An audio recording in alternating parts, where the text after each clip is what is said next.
May the peace of the Lord be with you all. Today's Gospel Reflection, August 21st, 2025, Thursday. The Spirit of the Lord came upon Jephthah. He passed through Gilead and Manasseh, and through Mizpah-Gilead as well. And from there he went on to the Ammonites. Jephthah made a vow to the Lord. "If you deliver the Ammonites into my power," he said, "whoever comes out of the doors of my house to meet me when I return in triumph from the Ammonites shall belong to the Lord. I shall offer him up as a burnt offering." Jephthah then went on to the Ammonites to fight against them, and the Lord delivered them into his power, so that he inflicted a severe defeat on them, from Aroer to the approach of Minnith, 20 cities in all, and as far as Abel-Keramim. Thus were the Ammonites brought into subjection by the children of Israel. When Jephthah returned to his house in Mizpah, it was his daughter who came forth, playing the tambourines and dancing. She was an only child. He had neither son nor daughter besides her. When he saw her, he rent his garments and said, "Alas, daughter, you have struck me down and brought calamity upon me, for I have made a vow to the Lord and I cannot retract." She replied, "Father, you have made a vow to the Lord. Do with me as you have vowed, because the Lord has wrought vengeance for you on your enemies the Ammonites." Then she said to her father, "Let me have this favor. Spare me for 2 months, that I may go off down the mountains to mourn my virginity with my companions." "Go," he replied, and sent her away for 2 months. So she departed with her companions and mourned her virginity on the mountains. At the end of the 2 months she returned to her father, who did to her as he had vowed. Responsorial Psalm.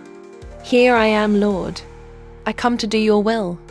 Bless the man who makes the Lord his trust, who turns not to idolatry, or to those who stray after falsehood.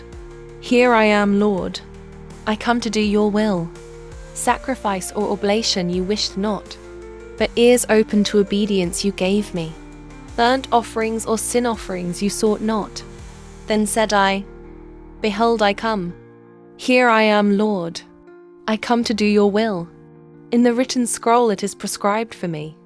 To do your will, O my God, is my delight, and your law is within my heart. Here I am, Lord. I come to do your will. I announced your justice in the vast assembly. I did not restrain my lips, as you, O Lord, know. Here I am, Lord. I come to do your will. Many are invited, but few are chosen. The Holy Gospel according to Matthew. Jesus again, in reply, spoke to the chief priests and the elders of the people in parables, saying, "The kingdom of heaven may be likened to a king, who gave a wedding feast for his son. He dispatched his servants to summon the invited guests to the feast, but they refused to come. A second time he sent other servants, saying, 'Tell those invited, behold, I have prepared my banquet.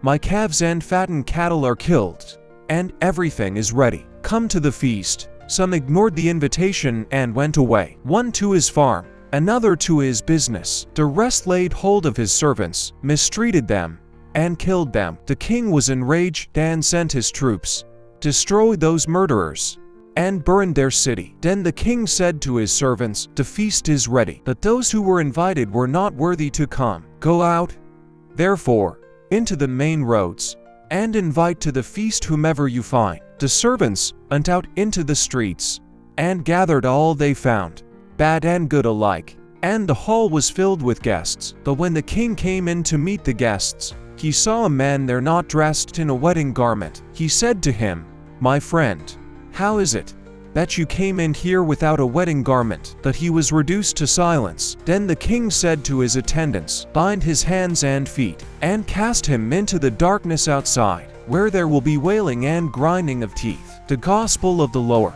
Reflection. Life is full of invitations. Some are small, like a friend asking you out for coffee. Others are bigger, like being offered a position at work, or receiving a scholarship for your studies. But there is one invitation greater than all of these, the invitation to live a life of meaning.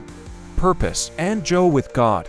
The parable of the great banquet reminds us that not everyone who receives the invitation takes it seriously, and not everyone who shows up is prepared.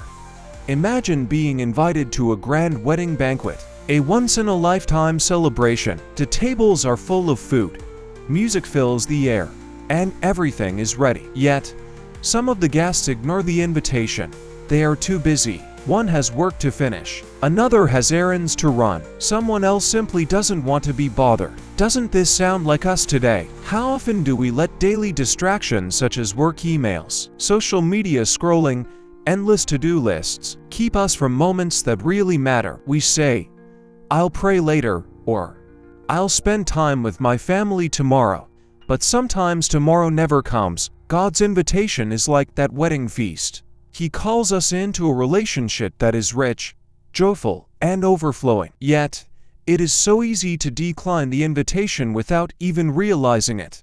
Not with words, but with our priorities. For example, a young professional might think success and wealth are the only goals worth chasing, ignoring their spiritual growth. A student might spend hours gaming or scrolling online, forgetting to nurture their deeper purpose. A parent might be so consumed with providing for the family materially that they miss out on moments of genuine connection. These aren't bad things in themselves, but when they replace God's invitation, they leave us spiritually hungry. The parable also gives us a warning about being prepared.